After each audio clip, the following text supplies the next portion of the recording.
quinteto cantando, que era o quarteto na verdade, faltava eu, e também a William cantava com a sua filha, e a gente ouvia esses hinos hoje, a gente vê como Deus nos abençoou com muito talento na nossa igreja, e a gente é muito grato a Deus por isso.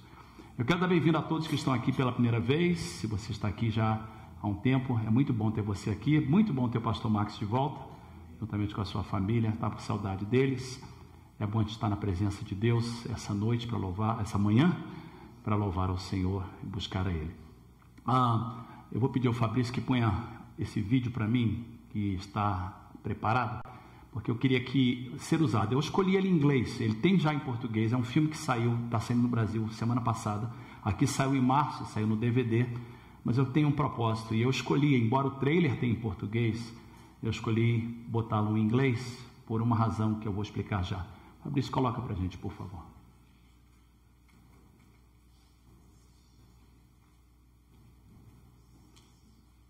Pode colocar?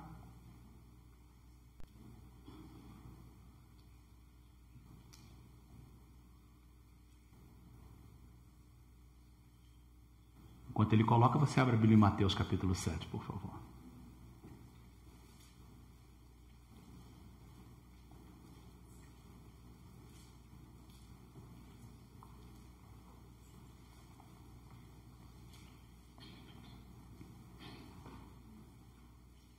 Mateus capítulo 7, se conseguir depois a gente coloca, mas é o filme Você Acredita, e esse filme saiu no cinema em março, saiu de volta aqui agora, aqui nos Estados Unidos saiu em DVD, e eu gostaria de encorajar você a assistir esse filme.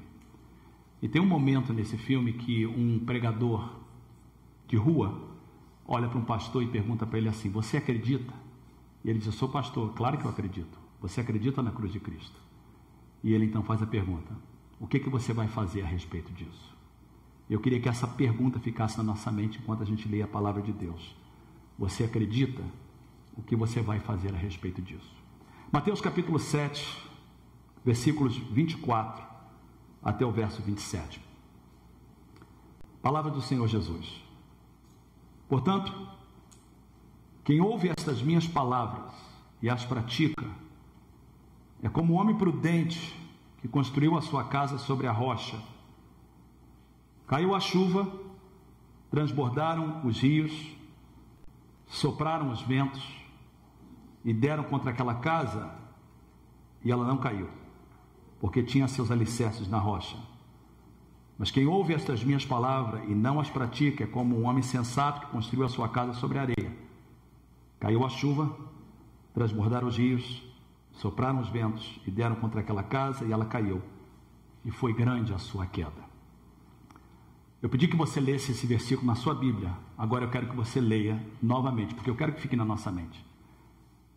Eu quero que você leia comigo agora esse versículo. Nós estamos terminando hoje a série do Sermão da Montanha, e um sermão tem introdução, meio e conclusão. Todo bom sermão tem uma boa introdução, tem um conteúdo e tem uma conclusão. Esse Sermão da Montanha, que embora é uma coletânea de vários sermões que Jesus pregou, mas da forma que Mateus colocou, ele começa com uma introdução, e a introdução é maravilhosa. Nós vimos há 9 semanas atrás, por 9 semanas nós estamos falando do Sermão da Montanha. Então há 9 semanas atrás nós começamos com a introdução do sermão, as bem-aventuranças. Jesus falou: eu quero abençoar vocês se vocês fizerem o que eu quero, o que eu mando vocês fazerem. Bem-aventurado o manso, bem-aventurado o humilde, bem-aventurado aquele que tem fome e sede de justiça.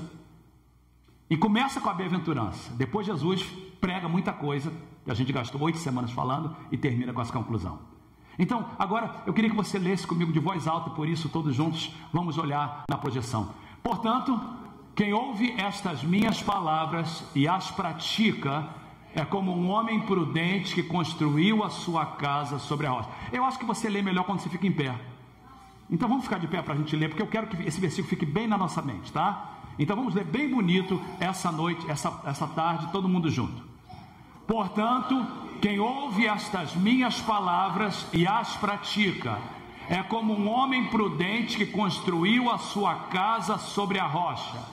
Caiu a chuva, transbordaram os rios, Sopraram os ventos e deram contra aquela casa, e ela não caiu, porque tinha seus alicerces na rocha. Mas quem ouve estas minhas palavras e não as pratica, é como um homem sensato que construiu a sua casa sobre areia. Caiu a chuva, transbordaram os rios, sopraram os ventos e deram contra aquela casa, e ela caiu, e foi grande a sua queda. Agora eu queria que você fizesse uma coisa para mim. Quem tem Bíblia, pega a sua Bíblia. Quem não tem Bíblia vai ter que pegar o seu celular. Não vai ficar muito legal não, mas você pega, porque é a sua Bíblia, tá? Eu quero que você levante bem alto comigo. Eu queria que você orasse comigo essa oração. Repita comigo, por favor. Senhor Deus, eu tenho a tua palavra nas minhas mãos, mas eu quero a tua palavra no meu coração. Neste dia, ajuda-me a ouvir a tua palavra e a praticar a tua palavra. Em nome de Jesus. Amém. Pode tomar seu assento. Essa mesma história está também em Lucas, com pouquinhas variações. Eu queria que você acompanhasse a leitura de Lucas comigo. Lucas 6, 46 a 49, não precisa de abrir a Bíblia. Mesma história, com um pouco de variação. Jesus diz o seguinte: por que vocês me chamam Senhor, Senhor, e não fazem o que eu digo? Eu lhes mostrarei com quem se compara aquele que vem a mim e ouve as minhas palavras e as pratica. É como um homem que, ao construir uma casa, cavou fundo, colocou os alicerces na rocha. Quando veio a inundação, a torrente deu contra aquela casa, mas não a conseguiu abalar, porque estava bem construída. Mas aquele que ouve as minhas palavras e não as pratica, é como um homem que construiu uma casa sobre o chão, sem alicerces. No entanto, em que a torrente deu contra aquela, no momento em que a torrente deu contra aquela casa, ela caiu, e a sua destruição foi completa. Jesus gostava de ensinar por parábolas, por comparações, alegorias e metáforas. Na semana passada nós vimos que Jesus usou a metáfora de uma porta estreita, um caminho apertado, que no final trazia vida. Uma porta larga, um caminho largo, que no final trazia destruição. Caminho apertado, porta apertada, vida no final. Porta larga, caminho largo, destruição no final. Hoje Jesus usa uma outra ilustração. A ilustração de duas casas. Uma construída sobre a rocha e outra construída sobre a areia. Na história de Jesus, há semelhanças e há diferenças. Vamos olhar primeiro as semelhanças dessas duas casas e dois construtores. Claramente, tanto no texto de Mateus como Lucas, eram dois construtores que construíram casas. Os dois construíram casas. As casas foram construídas. E as duas casas que foram construídas sofreram de várias formas: inundações, chuva, vento. Ontem aqui na América celebrou-se 10 anos desde Katrina, que praticamente destruiu a cidade de New Orleans.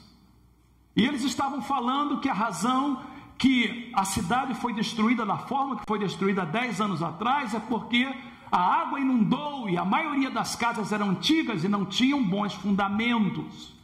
E eles estavam mostrando, interessante, o que eles fizeram nesses últimos 10 anos para proteger a cidade.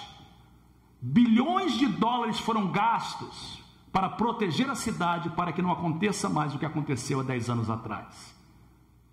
Eles falaram a importância de um bom fundamento.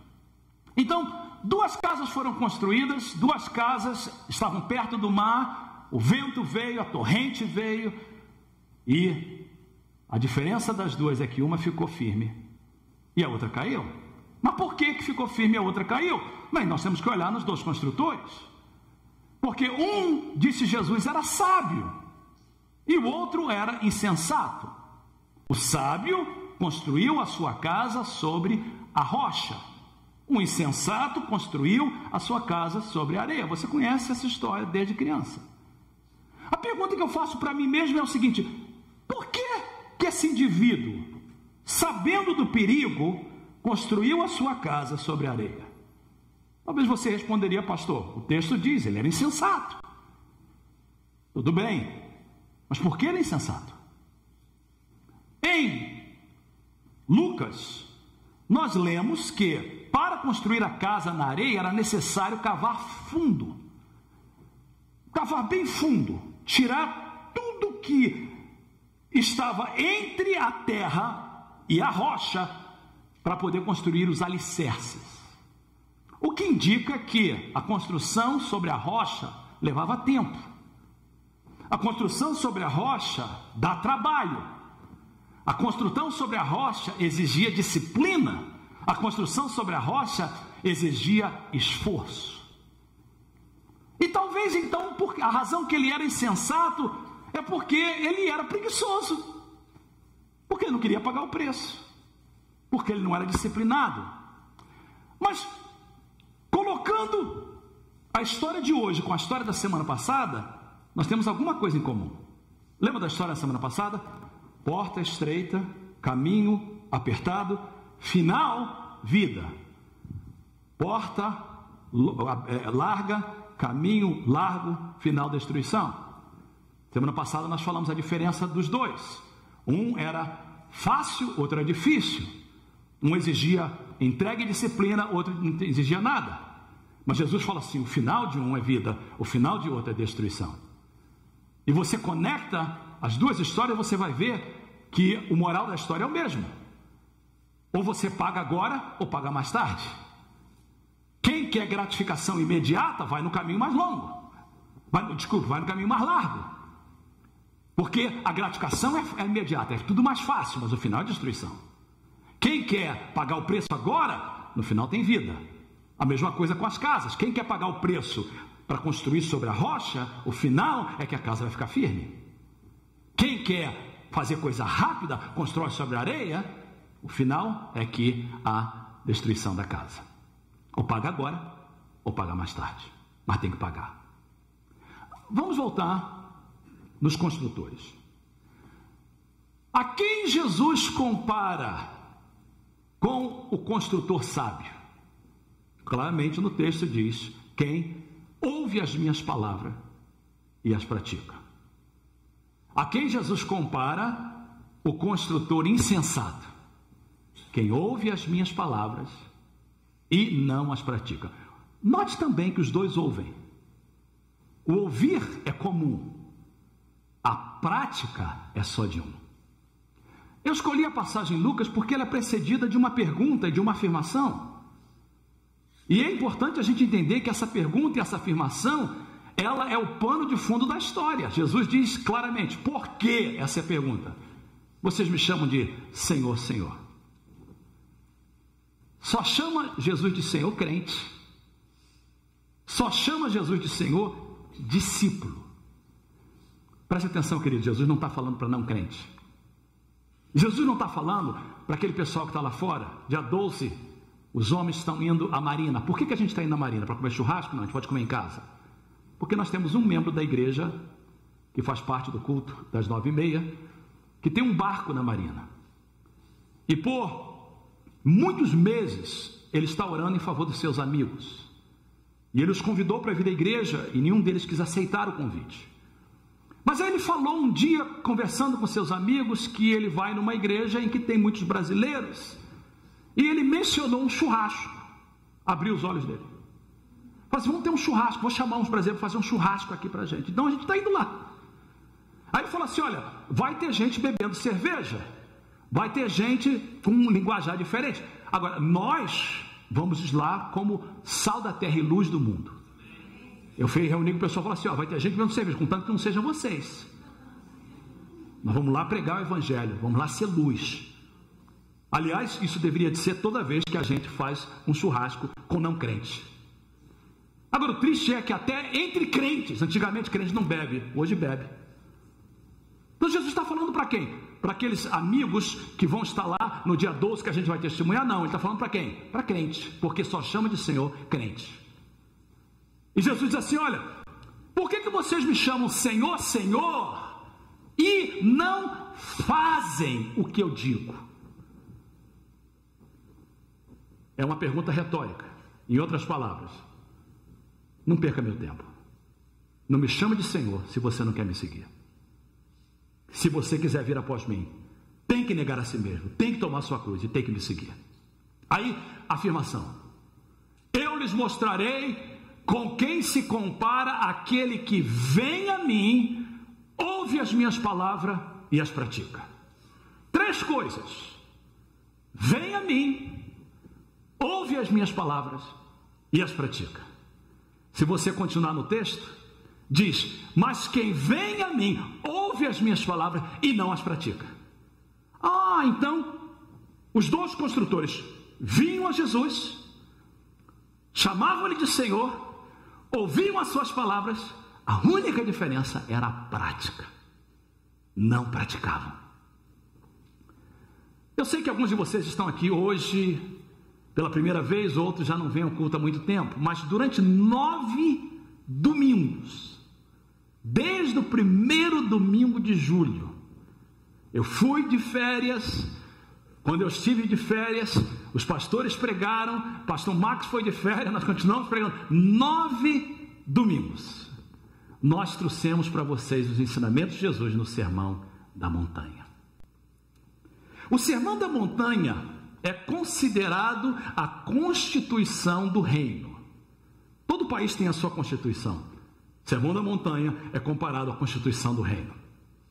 O Sermão da Montanha são as palavras de Jesus de como um crente deve agir no mundo. Se a gente quer descobrir como é que um crente deve agir no mundo, Sermão da Montanha.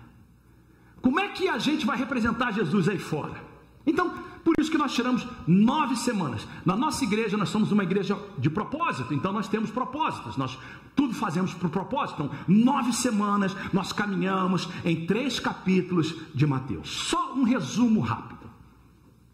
O Sermão da Montanha começa com as bem-aventuranças, e nós, talvez você não lembre, 9 semanas atrás, todas as mensagens estão na nossa página no YouTube, que é um canal que nós temos lá no YouTube chamado Mop Church, de Message of Peace Church.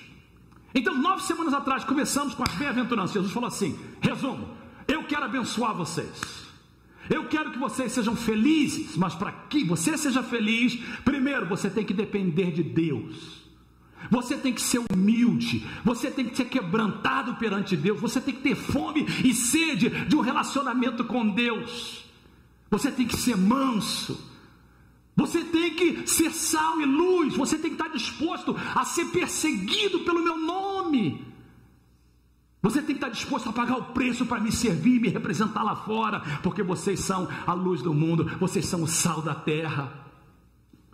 Aí Jesus continua dizendo assim, olha, eu quero que vocês honrem o casamento, eu quero que vocês honrem os relacionamentos, eu quero que vocês detestem, abominem o divórcio, porque eu também abomino, não o divorciado, mas o divórcio. Eu quero que vocês entendam o espírito da lei, não a letra da lei. Quando vocês ofertarem, entendam que vocês estão ofertando para Deus, não para aparecer. Quando vocês orarem, aprendam a orar, dizendo, Pai nosso que estás no céu, santificado seja o teu nome, adora a Deus primeiro, venha o teu reino, seja feita a tua vontade, submeta-se a Deus, assim na terra como no céu. Aí você vai dizer, o pão nosso de cada dia nos dai hoje. Você faz uma petição, mas entenda que é confiança em Deus, é um suprimento para hoje, é para todos, é para compartilhar. Quando você ora, perdoa as pessoas que pecaram contra você, tira do teu coração toda a amargura para que Deus possa te perdoar. Ore para Ele não deixar você cair em tentação, mas para te livrar do maligno. Jesus continua dizendo, olha, é isso que eu quero de vocês. Tem um momento no Sermão da Montanha que Jesus fala uma coisa interessante, diz assim, olha, eu quero que a atitude de vocês como meus discípulos sejam muito superior a dos escribas e fariseus. Porque os escribas e fariseus, eles falam de alguma coisa que eles não vivem. Eles são hipócritas. Eles dizem algo que eles não vivem. Eu não quero que discípulo meu seja hipócrita. Se você fala alguma coisa, eu quero que você viva. Aí ele diz o seguinte: eu quero que vocês, prestem atenção, discípulos, eu quero que vocês sejam perfeitos, como é perfeito o vosso Pai que está nos céus. Em outras palavras, nós ensinamos que Jesus não está dizendo que a gente vai ser como Deus. Ele está dizendo assim: gente, o meu padrão para vocês é muito alto. Eu quero que meus discípulos me sigam e que sejam como eu. Eu quero que vocês me representem. Eu sou a luz do mundo, mas vocês são a luz do mundo também. Eu sou o sal da terra, mas vocês também são o sal da terra. E eu quero que vocês aos poucos possam se parecer mais comigo. Eu sei que vocês vêm para mim da forma que vocês estão, cansados, oprimidos, mas eu vou aliviar vocês. Vocês vêm com carrapato, eu vou tirar o carrapato. Vocês vêm sujo, eu vou lavar. Eu quero que vocês venham a mim como vocês estão, mas uma vez que vocês estão em mim, eu quero fazer diferença na vida de vocês. Eu não quero que vocês sejam o mesmo. E aí Jesus termina o Sermão da Montanha dizendo assim: gente, discípulos, o que eu mais quero de vocês não é que vocês ouçam as minhas palavras, mas eu quero que vocês pratiquem as minhas palavras. E a pergunta do evangelista de rua no filme do You Believe é essa: você acredita? O que você vai fazer a respeito disso? O Sermão da Montanha termina com a preocupação de Jesus da prática. Da prática. Jesus tinha vários discípulos. Um dos discípulos de Jesus, muito interessante, era um meio-irmão de Jesus. Meio-irmão porque era filho de Maria e de José. Jesus era filho só de Maria e não de José, porque Jesus nasceu de um nascimento virgem. Mas Maria e José tiveram outros filhos, Judas, Tiago, e um deles era chamado Tiago, que veio se converter depois da ressurreição de Jesus, e mais tarde ele se tornou o líder da igreja em Jerusalém. E Tiago escreve uma carta para a igreja. E Tiago é muito preocupado. Eu não sei se quando ele ouviu isso de Jesus, isso mexeu com ele. A preocupação de Tiago era muito grande sobre o cumprimento da palavra. Eu escolhi alguns versículos da epístola de Tiago para a gente meditar.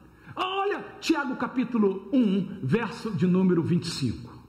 Ele diz assim: mas o homem, é claro, a mulher também, o homem de forma geral, mas o homem que observa atentamente a lei perfeita, que traz a liberdade, e persevera na prática dessa lei, não esquecendo o que ouviu, mas praticando-o, será feliz naquilo que fizer. Vamos explicar esse versículo para todo mundo entender, porque a gente lê rápido. Mas a pessoa que observa atentamente a lei perfeita, pergunta é: o que é a lei perfeita? A lei perfeita é o ensinamento de Jesus. Ele faz isso no Sermão da Montanha. Ele pega a lei e diz assim: ouviste o que foi dito, mas eu porém vos digo. Então a lei perfeita são os ensinamentos de Cristo, principalmente encontrados nos evangelhos e no Sermão da Montanha. Tiago diz assim: olha, aquela pessoa que observa atentamente a lei perfeita, o ensinamento de Jesus, que essa lei traz a liberdade, vai fazer você livre. E aquela pessoa que persevera, palavra-chave, persevera, diga comigo, persevera. O que quer dizer persevera? Não faz só uma vez, é contínuo. E persevera o quê? Na prática dessa lei. Constantemente está obedecendo, não esquecendo do que ouviu e praticando, essa pessoa será feliz naquilo que fizer. Exatamente o Sermão da Montanha. Quem lhe obedecer será abençoado. Amém? Uma outra passagem, Tiago, essa aí é para decorar. Tiago capítulo 1, verso 22, todos juntos. Sejam praticantes da palavra e não apenas ouvintes, enganando-se a si mesmos. Interessante. Sejam praticantes e não somente ouvintes, porque quem ouve e não pratica engana a si mesmo. Uau! Quem ouve e não pratica engana a si mesmo. Aí Tiago fala uma coisa interessante, aí verso 23 e 24. Aquele que ouve a palavra, mas não põe em prática, é semelhante a um homem, uma mulher, que olha a sua face num espelho, e depois de olhar para si mesmo, sai e logo esquece a sua aparência.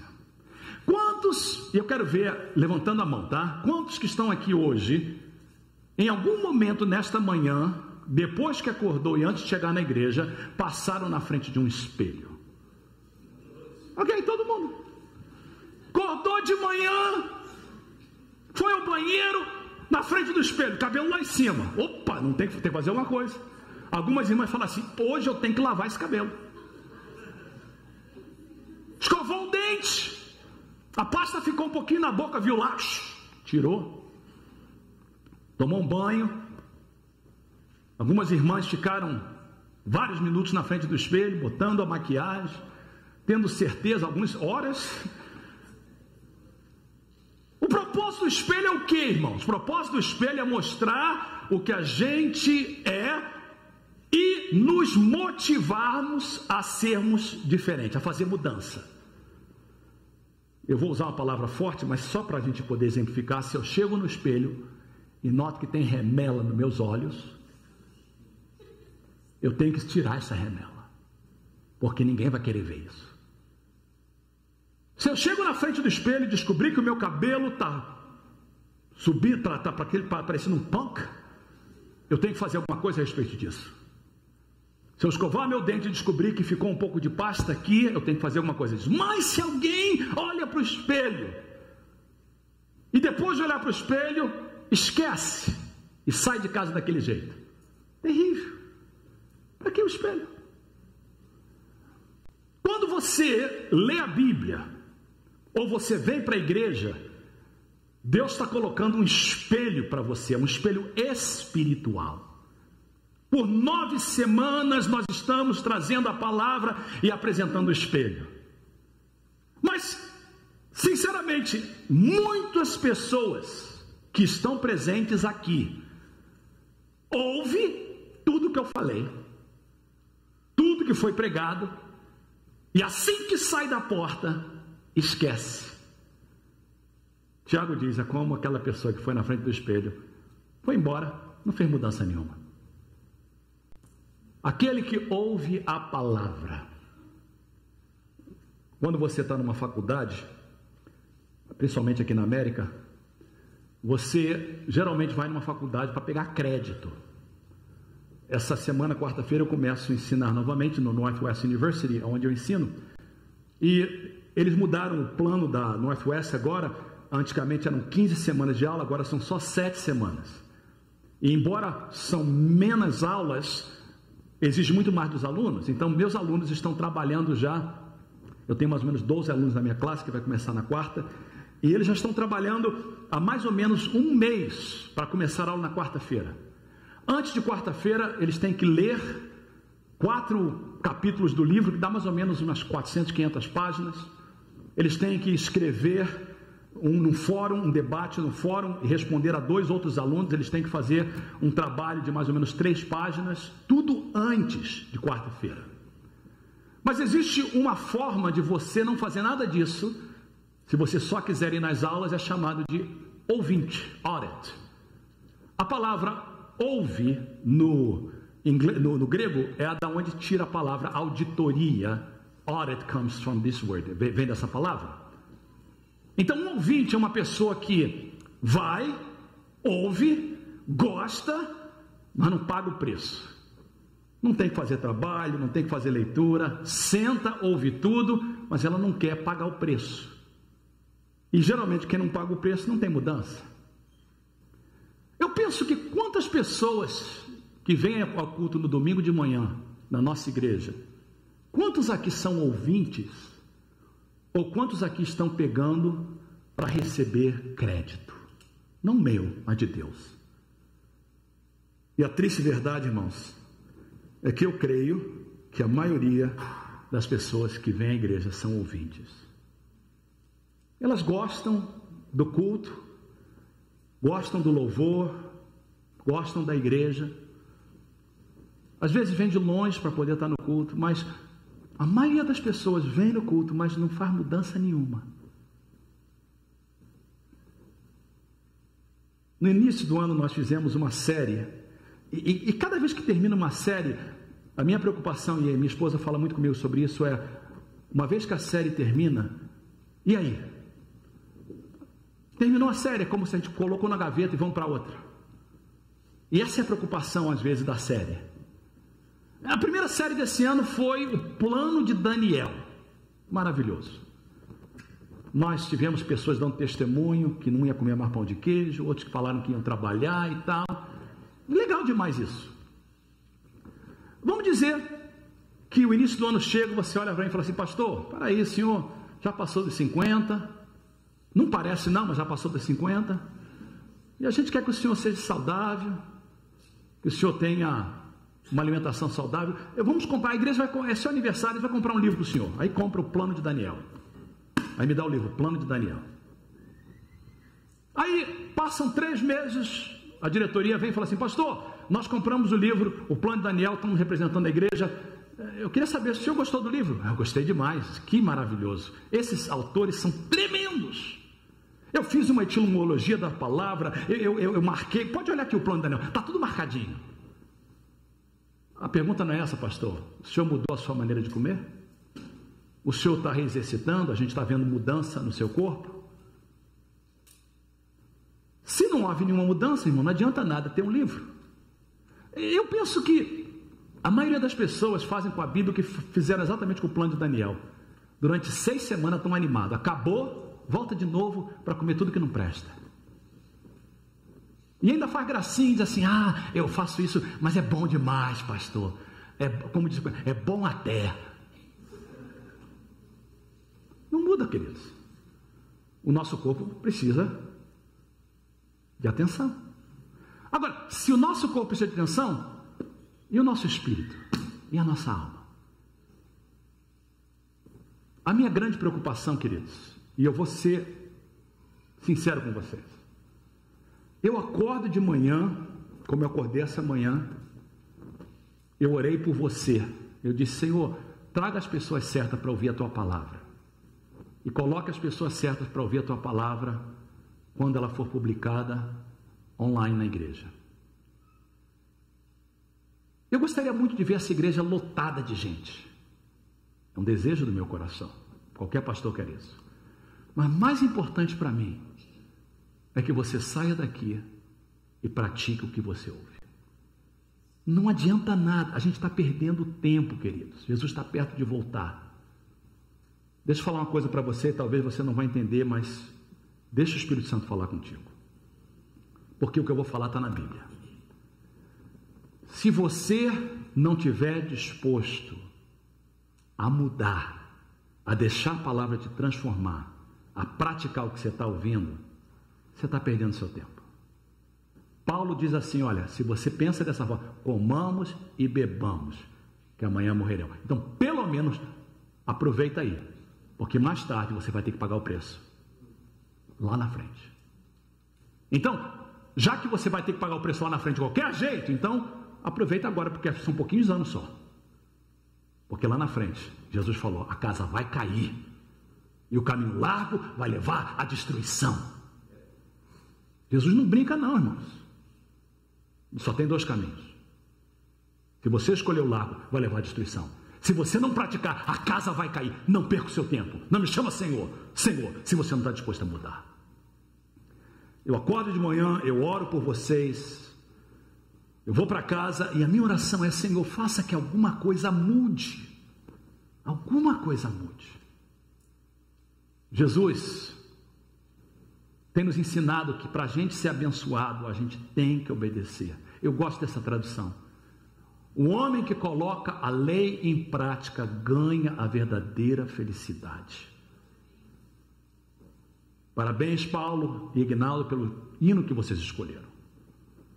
Felicidade, como diz o hino antigo, eu vou pegar meu violão dele e cantar. Felicidade é ter Cristo ao meu lado. Felicidade não é um churrasquinho com cerveja. Felicidade não é uma comida cheia de vinho.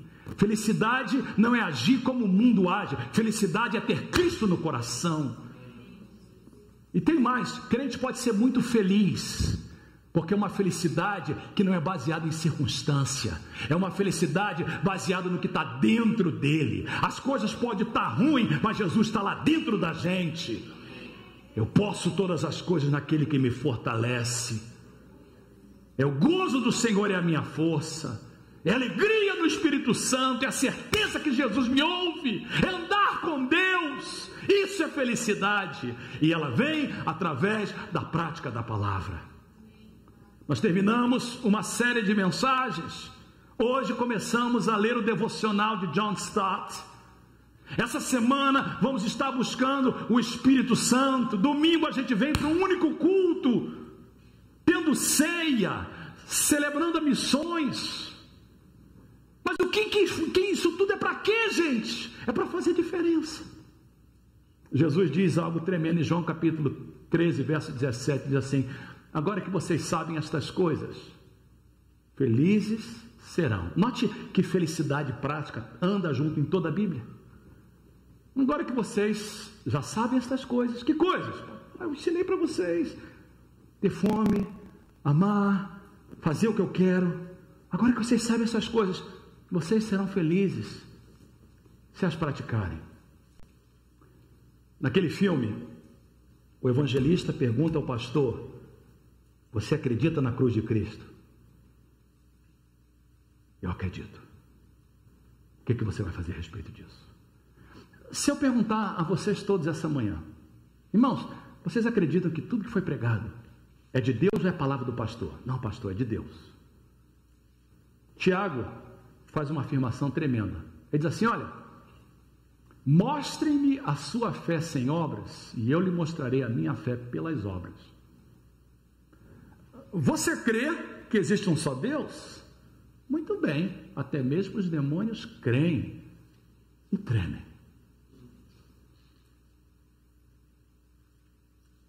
O demônio, os demônios, têm mais conhecimento de Deus do que nós. E por que eles não são salvos? Eles tremem. Quando eles ouvem a palavra de Deus, de acordo com a Bíblia diz, eles tremem. Mas por que eles não são salvos? Porque eles não praticam. Eles nunca praticaram. E hoje eles têm uma condenação confirmada, nunca vai poder mais. Alguém diz assim: pastor, o anjo pode pecar ainda? O demônio pode ser salvo? Não, porque foi dado a eles um tempo. Nós não sabemos, no passado eterno foi dado a eles um tempo.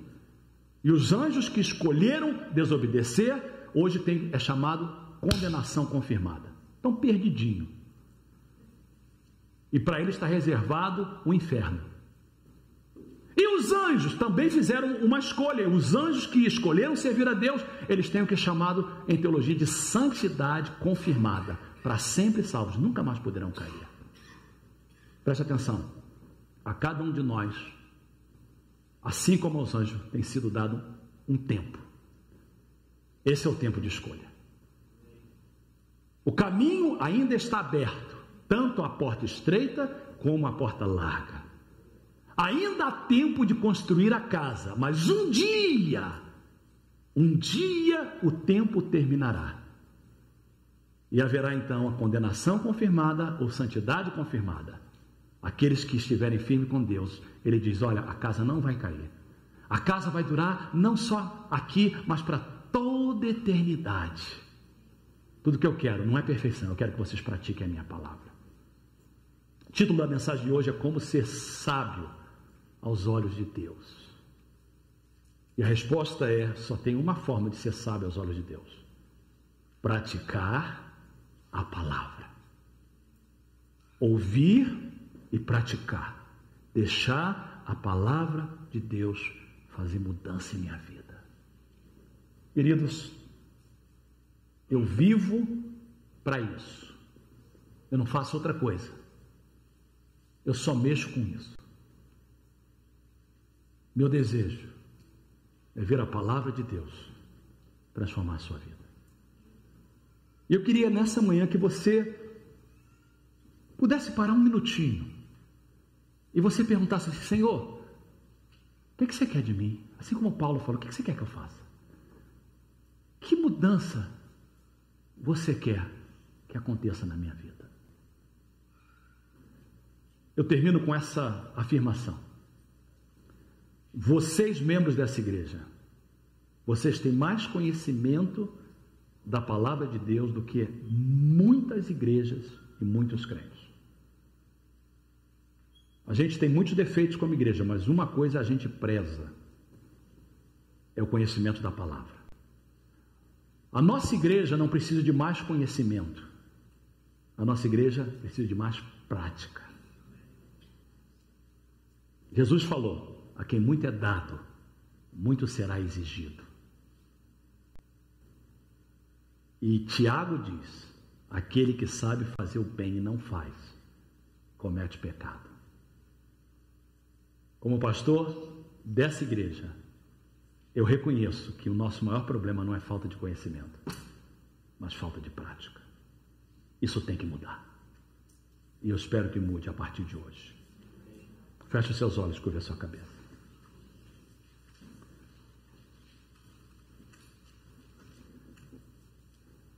Enquanto o Fernando toca no teclado,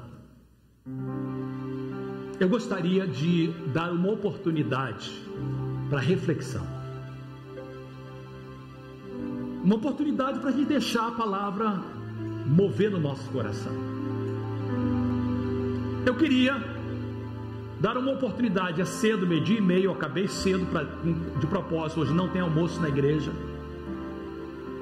Eu queria que você fizesse algo para mim. Eu vou te pedir para fazer duas coisas. Primeiro, ficar de pé, mas manter os seus olhos fechados, cabeças baixas. Por favor, todos de pé, por favor. Essa é a primeira coisa que eu vou pedir. Eu peço você que fique de cabeça baixa, olhos fechados, porque eu quero que você faça um exame. E eu queria que você pensasse em tudo que foi falado nas últimas semanas, 9 semanas. Começando com o que foi falado hoje. E você possa determinar: Senhor, o que você quer que eu mude na minha vida? Quando eu comecei a pregar, eu pedi que você repetisse comigo: Senhor, eu não quero ser só ouvinte, eu quero ser praticante. Eu oro que essa seja a sua oração. É possível que alguns aqui nessa manhã precisam de entregar a sua vida para Jesus, outros precisam de fazer uma rededicação, outros talvez precisam de fazer uma consagração, outros simplesmente precisam de dizer: Senhor, me ajuda a praticar uma coisa nova hoje e nessa semana. Eu quero ser praticante da tua palavra. Então a segunda coisa que eu vou pedir é que, se você pode, se você tiver que ir embora, tem que pegar seus filhos, Deus abençoe. Eu oro que Deus possa continuar abençoando a sua vida. Espero ver aqui amanhã e durante toda a semana às 7:30 para buscarmos o Espírito Santo. Mas eu gostaria que a maioria das pessoas que estão presentes, que pudessem e quisessem, gastasse 5 minutos nesse altar orando. E depois dos 5 minutos eu vou fazer uma oração final. E depois que eu fizer essa oração final, se você quiser oração específica, os líderes do altar vão ficar aqui para orar por você. Se você quiser que alguém ore contigo. Mas se quiser ir embora, o culto será terminado. Eu quero nesse momento convocar a todos que ouviram a palavra a dar um passo à frente, a se ajoelhar, a buscar o Senhor, a ficar em pé nesse altar, mas gastar 5 minutos de reflexão. E eu termino com uma oração. Se você está em casa, você pode fazer aonde você está, aí na sua casa, dobre o seu joelho. Eu quero abrir esse altar nesse momento.